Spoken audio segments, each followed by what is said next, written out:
अस्सलाम वालेकुम। Machine learning के अगले लेक्चर के साथ हाज़िर हूँ। आज के लेक्चर में हम मल्टीवेरिएंट लीनियर रिग्रेशन के बारे में देखेंगे कि मल्टीवेरिएंट लीनियर रिग्रेशन क्या होती है और इसके थ्रू इसके डाटा सेट यूज़ करके मल्टीवेरिएंट जो फीचर होते हैं उनका डाटा सेट यूज़ करके किस तरह से हम मॉडल को ट्रेन कर सकते हैं।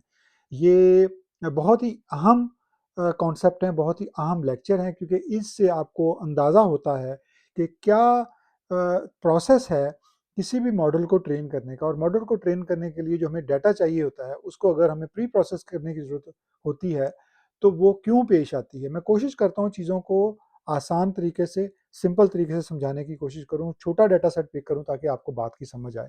इसके अलावा जैसे मैंने कहा था कि जो पिछला मेरी एक एआई फंडामेंटल की प्लेलिस्ट है उसके अंदर जो पहले 10 लेक्चर हैं उनके अंदर मैंने मशीन लर्निंग को बहुत आसान तरीके से समझाने की कोशिश की है। अगर आपने अभी तक नहीं देखा आप उनको देख लीजिएगा। मैं वीडियो का लिंक, उसका प्लेलिस्ट का लिंक इस वीडियो की डिस्क्रिप्शन में डाल दूंगा। वो आपके काम आएगी। आपको ये कॉन्सेप्ट समझने में, मशीन लर्निंग का अगर कॉन्सेप्ट आपको ऑलरेडी है, एल्गोरिथम्स का पता है, लीनियर रिग्रेशन क्या होता है, आपके ये काम आएगा।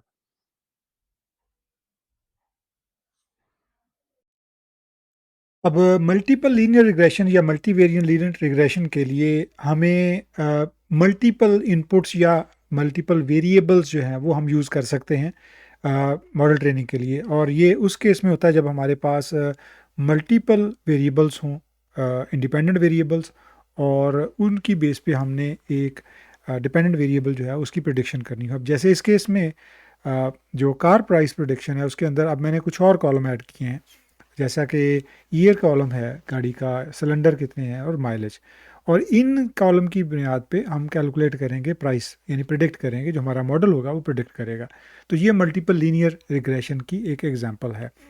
अब इसके अंदर अगर आपको याद हो तो मैंने जो हमारा सेकंड लेक्चर था जिसमें लीनियर रिग्रेशन के बारे में बेसिक्स चीज़ें बताई थी, तो उसमें जो फार्मूला था मल्टीपल लीनियर रिग्रेशन का वो कुछ इस तरह से था कि आप वाई हैट जो है, यानी कि प्रिडिक्शन जो है वो करते हैं बी जो कि आपका इंटरसेप्ट है प्लस B1 X1, यानी इसमें B1 आपका कोफिशेंट है और इसमें B1 जो है वो वेट भी कहा जाता है और X आपकी X वैल्यू है, और plus B2 X2 so on, जितने भी इसके अंदर इनपुट वेरिएबल हों। अब इस केस में हमारे चूँकि 3 वेरिएबल्स हैं तो हमारा जो फार्मूला है वो कुछ इस तरह से बनेगा कि हमने प्राइस प्रिडिक्ट करनी है, यानी हमारा जो वाई हैट है वो प्राइस है, हमारा वाई लेबल टारगेट जो है वो प्राइस है, और उसके बाद हम M1 इंटू ईयर, यानी M1 इस केस में हमारा कॉफिशेंट है या स्लोप है, और मल्टीप्लाई बाय हमारा year column plus M2 multiply by हमारा cylinder column plus M3 multiply by हमारा माइलेज कॉलम। अगर इससे ज़्यादा कॉलम होते तो इसी तरह से सो ऑन हम इसको मल्टीप्लाई करते। अब इसमें M1 M2 M3 ये हमारे कॉफिशेंट है, जो कि जब हम मॉडल ट्रेन करेंगे तो ये हमें कॉफिशेंट की वैल्यू मॉडल कैलकुलेट करके दे देता है। इसी तरह वो इंटरसेप्ट की वैल्यू भी दे देता है। तो ये बेसिकली मल्टीवेरिएंट जो लीनियर रिग्रेशन है उसका ये फार्मूला है। अब इसमें हमारे डाटा सेट में आपको एक और चीज़ जो नज़र आ रही होगी वो ये कि जो सिलेंडर कॉलम है उसके अंदर एक डाटा पॉइंट जो है वो मिसिंग है। अब अगर आपको याद हो तो पांडास के अंदर, पांडास की लाइब्रेरी जो लेक्चर्स हैं उनके अंदर हमने जो मिसिंग वैल्यूज़ हैं उनको कैसे ट्रीट करना है, या एन ए वैल्यूज़ जो है उनको कैसे ट्रीट करना है वो सीखा था। उसकी अब ये हमें ज़रूरत पड़ गई है, क्योंकि हमारा जो डाटा सेट है उसके अंदर कुछ वैल्यूज़ जो हैं वो मिसिंग है, तो हम उनको भी पहले ट्रीट करेंगे, उसके बाद हम मॉडल ट्रेनिंग करेंगे। तो सबसे पहले जो लाइब्रेरीज़ हमें चाहिए हम वो इंपोर्ट कर लेते हैं और उनको रन कर लेते हैं अपने पहले सेल के अंदर, और अगर वो सक्सेसफुली रन हो जाती हैं फिर हम अगले सेल के अंदर जो हमारा एक्सेल का डाटा है उसको हम डाटा फ्रेम में रीड करते हैं। तो हम df इज़ इक्वल टू, अब देखें pd.read.csv, वो ऑलरेडी मुझे सजेशन दे रहा है। तो अब चूँकि मेरे पास एक्सेल फाइल है तो मैं इसको कहूँगा कि भाई मुझे CSV नहीं, मुझे एक्सेल फाइल करनी है। तो यहाँ पे मैं एक्सेल करता हूँ और इसके अंदर मुझे अब पाथ चाहिए पूरा। अब चूँकि मैंने अपनी जो जो नई फाइल है नए कॉलम्स के साथ वो ऑलरेडी यहाँ पे माउंट कर ली है, तो मैं अब यहाँ पे जाके उसको यहाँ से पिक कर सकता हूँ। और उसका तरीका मैंने आपको बताया था कि आपने इस पर क्लिक करना है, और ये जो आपका आइकन है इसके ऊपर अगर मैं हवर ओवर करता हूँ तो मुझे माउंट ड्राइव का ऑप्शन दे रहा है। मैं इस पर क्लिक करूँगा, मुझसे परमिशन मांगेगा कि कनेक्ट टू गूगल ड्राइव, मैं इसको कनेक्ट टू गूगल ड्राइव करता हूँ तो वो यहाँ पे कनेक्ट कर देगा। तकरीबन 10, 15, 30 सेकंड तक ले सकता है, डिपेंडिंग अपॉन आपका नेटवर्क कैसा है। अब उसने कनेक्ट कर दिया ड्राइव को, मैं इस पर क्लिक करता हूँ, माई ड्राइव आ गई है और इसके अंदर से मैं अपनी फ़ाइल जो है वो कनेक्ट कर सकता हूँ। इसका पाथ लेने के लिए मैं उस मखसूस फ़ोल्डर में जाऊँगा, वहाँ पे जो राइट पे 3 डॉट्स हैं इन पे क्लिक करूँगा, कॉपी पाथ करूँगा और यहाँ आके उस पाथ को मैं पेस्ट कर सकता हूँ। और ये अब चूँकि पाथ कम्प्लीटली पेस्ट हो गया है, अब इसको रन करके ये देखूँगा तो ये जो चूँकि मैं बाद में डीएफ लिखा हुआ है तो ये प्रिंट कर देगा, मेरा जो डाटा फ्रेम है उसको प्रिंट कर देगा। और अगर आप देखें तो उसने नए कॉलम जो हैं उनके साथ मेरा डाटा सेट शो किया है और इसमें एक वैल्यू मिसिंग है जिसको NaN वैल्यू भी कहते हैं या नॉट अवेलेबल। अब मैंने इसको पहले ट्रीट करना है या प्रोसेस करना है, या इसको डाटा प्री प्रोसेसिंग कहते हैं, जिसके अंदर आपने पहले अपना डाटा कंप्लीट करना होता है ताकि आपका मॉडल की एक्यूरेसी में कोई प्रॉब्लम ना हो, क्योंकि अगर आपका डाटा ठीक नहीं होगा तो आपका मॉडल एक्यूरेट नहीं होगा। तो इसके लिए अब मैं ये देखूंगा कि ये जो कॉलम है, अब इसमें किस तरह का जो मुझे ऑपरेशन करना चाहिए कि इसको मैं फिल करूं, या मैं अगर फॉर एग्जांपल ये मेरे पास लातादार डाटा थाउजेंड्स ऑफ रैकेट होते तो शायद मैं एक दो जो रोज़ सी रैकेट थे उनको डिलीट कर देता। लेकिन अब चूंकि मेरे पास बहुत कम डाटा है, सिर्फ 5 रैकेट हैं, और इसमें से मैं इनको डिलीट करूंगा तो मेरे पास और कम डाटा हो जाएगा। तो मैं ये करूंगा कि मैं इसको फिल कर देता हूँ मीन या मीडियन वैल्यू के थ्रू। और अब इसके अंदर अब मैं मीन भी लगा सकता हूँ, मीडियन भी लगा सकता हूँ, और इस केस में मैं मीडियन लगाता हूँ और मीडियन लेके जो भी मीडियन वैल्यू होगी उसके साथ मैं इस वैल्यू को फिल कर दूंगा। तो हम चलते हैं नेक्स्ट स्टेप पे। अब इसके लिए मैं जो मेरा डेटा फ्रेम है उसका जिस कॉलम को मैंने ट्रीट करना है, फॉर एग्जांपल इस केस में सिलेंडर कॉलम है, उसके ऊपर मैं मीडियन ऑपरेशन लगाता हूँ। मैं ME करूँगा तो वो मुझे ऑलरेडी प्रोवाइड कर रहा है। इसके एंड पे आपने छोटी ब्रैकेट्स या पैरेंथेसिस जिसको कहते हैं वो देनी है। इसको अगर आप रन करेंगे तो ये इसका मीडियन आपको दे देगा। और लेट्स से मैं अगर ये करता हूँ तो ये अभी इसने उसको डाटा फ्रेम को मीडियन इसलिए प्रोवाइड नहीं किया क्योंकि अभी उसने सिर्फ मीडियन को वैल्यू ली है, और वो अगर मैं उसकी मीडियन वैल्यू प्रिंट करवाना चाहूँ तो वो मुझे यहाँ पे इसका प्रिंट करके मैं प्रिंट करवा सकता हूँ इसकी मीडियन वैल्यू। और अब अगर मैं रन करूँगा तो वो उसकी मीडियन वैल्यू उसने 5 प्रिंट कर दी है। अच्छा, अब इस केस में चूँकि जो ये 4 सिलेंडर होती है गाड़ी या 6 सिलेंडर होती है, 5 सिलेंडर नहीं होती, तो अब इस केस में मुझे या तो 4 सिलेंडर में कर सकता हूँ या इसको 6 सिलेंडर कर सकता हूँ। और अब अगर फॉर एग्जांपल मैं इसको लेट्स से 5 सिलेंडर भी करना चाहूँ तो उसके लिए भी मुझे इसको कॉलम को ओवरराइड करना होगा। उसका मैं तरीका आपको बताता हूँ। तो पहले तो मैं उससे कहूँगा कि जो मेरा डाटा फ्रेम है उसके ऊपर जो सिलेंडर कॉलम है उसको फिल NA यानी फिल NA का ऑपरेशन करना है। और किस चीज़ के साथ फिल करना है उसको फिल करना है मीडियन के साथ। और अब अगर आप देखें तो ऑलरेडी मुझे सजेशन दे रहा है in place is equal to true. In place true अगर आपको याद हो पैंडास के अंदर हम तब करते थे जब हमने जो ऑलरेडी डाटा फ्रेम होता था उसके अंदर चेंज करवाना होती थी। अगर हम in place is equal to true नहीं करते तो वो एक्चुअल ऑब्जेक्ट को चेंज नहीं करता बल्कि एक नया डाटा फ्रेम क्रिएट कर देता है। अब अगर मैं इसको मीडियन वैल्यू को इस पर रखूँ तो वो 5 सिलेंडर कर देगा। और अब हालांकि 5 सिलेंडर गाड़ियां भी होती हैं, लेकिन अब हम चूँकि कॉमनली 4 या 6 सिलेंडर होती हैं तो हम इसको चेंज करेंगे। मीडियन वैल्यू भी आप ले सकते हैं। मैं आपको मीडियन इसलिए दिखा रहा हूँ कि फॉर एग्जांपल ये सिलेंडर नहीं है, ये कोई और कॉलम होता और इसके अंदर आपको मीडियन ही लेना पड़ता, तो इस तरह से आपने मीडियन लेना है। लेकिन अब चूँकि मैंने वैल्यू जो है वो एक मैनुअल वैल्यू देनी है तो मैं इसको मीडियन की बजाय यहाँ पे मैं फॉर एग्जांपल 4 कर देता हूँ कि ये 4 सिलेंडर गाड़ी, मैं इसको 4 के साथ ओवरराइड करना चाहता हूँ। किस चीज़ को 4 के साथ? जहाँ NA वैल्यू हो। अब NA यहाँ पे है, हम फंक्शन अप्लाई कर रहे हैं कि फिल NA, कि जहाँ पे NA वैल्यू है वहाँ पे सिलेंडर जो है वो 4 कर दो। यानी सिलेंडर कॉलम के ऊपर जहाँ पे भी NA वैल्यू है यानी कि नल वैल्यू है उसको 4 कर दो। तो इस कॉलम के अंदर जहाँ पे भी उसको NA वैल्यू मिलेगी उसको वो 4 के साथ फिल कर देगा। और अगर हम इसको रन करते हैं तो वो कह रहा है कि will change in this value is trying to be copy of the data frame. अच्छा चेंज ओके। अब हम इसको अगर फॉर एग्जांपल हमारा जो डीएफ है इसको डिस्प्ले करवाते हैं, तो ये अगर आप देखें तो ये हमारा डीएफ यानी कि हमारा जो डाटा फ्रेम है वो नया डाटा फ्रेम जो है उसके अंदर ये वैल्यू 4 उसने फिल कर दी। अगर आप देखें तो यहाँ पे ये वैल्यू NaN थी, यानी कि ये वैल्यू अवेलेबल ही नहीं थी, लेकिन हमने उसको प्रोसेस करके उसको फिल कर दिया है। इसको डाटा प्री प्रोसेसिंग कहते हैं और ये वो काम है जो pandas लाइब्रेरी की मदद से आप सीख सकते हैं। numpy और pandas को इसीलिए सीखा जाता है ताकि डाटा एनालिसिस का, डाटा प्री प्रोसेसिंग के जो भी काम हो, डाटा क्लीनिंग के, वो आप कर सकें। अब इसके बाद आप अपना रेगुलर जो आपका मॉडल ट्रेनिंग का प्रोसेस है वो शुरू कर सकते हैं क्योंकि आपका डाटा कंप्लीट हो गया यहाँ पे। मॉडल ट्रेनिंग के कोड के लिए हम अगला सेल लेते हैं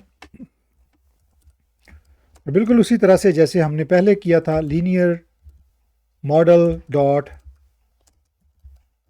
लीनियर रिग्रेशन, इसका ऑब्जेक्ट क्रिएट किया था और उसका नाम LR रखा है। अब हम LR डॉट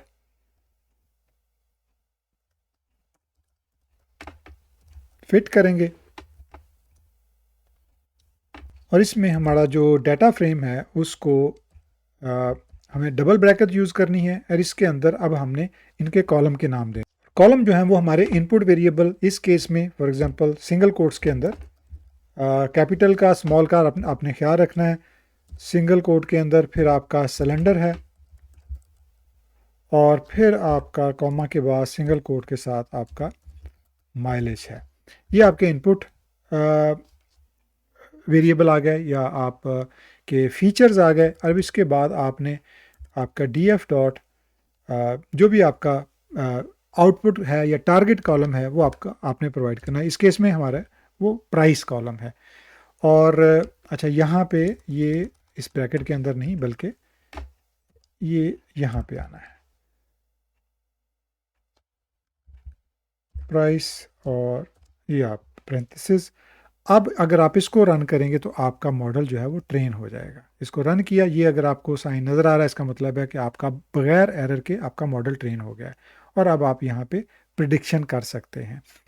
आप प्रिडिक्ट करें या आप कोएफिशिएंट पहले ले लें चेक करने के लिए कि आपके कोएफिशिएंट या आपके जो इंटरसेप्ट है क्या वैल्यूज़ आई हैं। हम यहाँ पे इसको पहले, चूँकि हमारा मॉडल ट्रेन हो गया, हम इसको प्रिडिक्ट करवाते हैं कुछ वैल्यूज़। प्रिडिक्शन के लिए हम अगले सेल में LR डॉट प्रिडिक्ट और यहाँ पे अब हमें डबल स्क्वायर ब्रैकेट के अंदर वैल्यूज़ देनी है बिल्कुल उस तरह से जैसे हमने यहाँ पे फिट के अंदर 3 इनपुट वेरिएबल दिए हैं। तो हमें 3 इनपुट वैल्यूज़ यहाँ पे देनी पड़ेगी प्रिडिक्ट करवाने के लिए। पहली वैल्यू जो है वो ईयर है। अब लेट्स से हम कहते हैं कि एक गाड़ी जो कि 2021 की है फॉर एग्ज़ाम्पल और वो 6 सिलेंडर है और अब इसमें जो माइलेज है वो हम लेते हैं फॉर एग्ज़ाम्पल 170 फॉर एग्ज़ाम्पल। तो अब हम ये देखते हैं, या बल्कि 170 की बजाय चलें 170 माइलेज करते हैं। काफ़ी ज़्यादा माइलेज है लेकिन लेट्स ट्राई दैट। 170,000 उसकी माइलेज करते हैं और अब देखते हैं कि ये क्या प्रिडिक्ट करता है। इसको मैं रन करता हूँ और उसने प्राइस जो प्रिडिक्ट की है वो 13,721 है। और अगर मैं यहाँ पे देखूँ तो मेरे पास तकरीबन इस तरह का सैंपल मौजूद है जिसमें अगर आप देखें तो 2021 की गाड़ी है, 6 सिलेंडर है और 1,56,000 उसकी माइलेज है और वो 14,000 की है। और अगर ये गाड़ी 13,721 की है तो उसकी वजह क्या है? उसकी वजह ये है कि हमने माइलेज बहुत ज़्यादा दी है। तो जब माइलेज ज़्यादा हो जाएगी तो गाड़ी की प्राइस कम होगी। इसका मतलब है कि हमारा मॉडल जो है वो ठीक काम कर रहा है।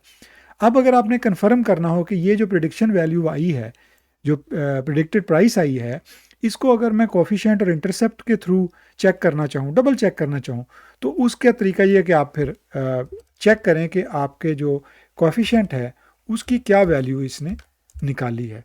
तो मैं इसको कोफिशिएंट लिख के LR डॉट कोफिशिएंट इस पर रन करता हूँ तो ये इसने 3 ये कोफिशिएंट दे दिए हैं। अब इस केस में अगर आपको याद हो तो फार्मूले के मुताबिक हमारे कोफिशिएंट जो हैं वो ये हैं M1 M2 M3।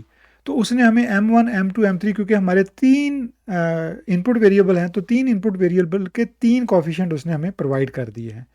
और यहाँ पे हमारे कोफिशिएंट आ गए। अब अगर मैं अगले सेल के अंदर अगर मैं इसका इंटरसेप्ट भी ले लेता हूँ, इंटरसेप्ट, तो ये मुझे इंटरसेप्ट भी प्रोवाइड कर देगा।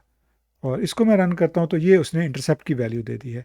अब इसको कंफर्म करने के लिए कि ये जो कोफिशिएंट और इंटरसेप्ट दिए हैं इसके मुताबिक प्रिडिक्टेड प्राइस क्या वाकई ये आती है, तो इसके लिए आपको वो फार्मूला ट्राई करना पड़ेगा। अगर आपको याद हो तो फार्मूला फिर वही जो मैंने अभी आपको दिखाया है कि वो है m1x1 plus m2x2 plus m3x3 plus आपका इंटरसेप्ट, इस केस में जो भी इंटरसेप्ट है आपका।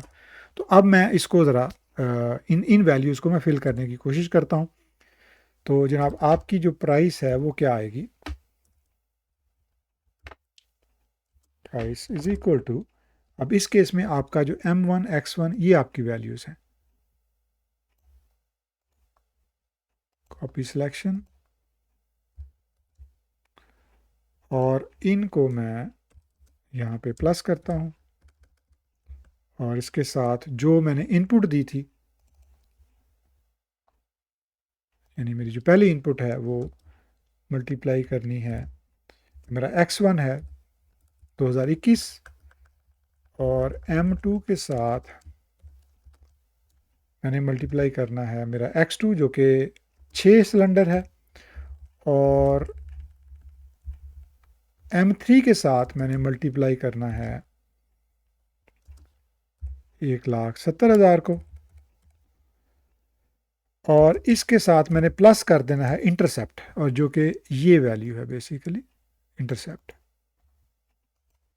तो इसको जब मैं इसके साथ ऐड करूँगा, और ये यहाँ पे माइनस होगी बेसिकली, नहीं ऐसा नहीं होगा,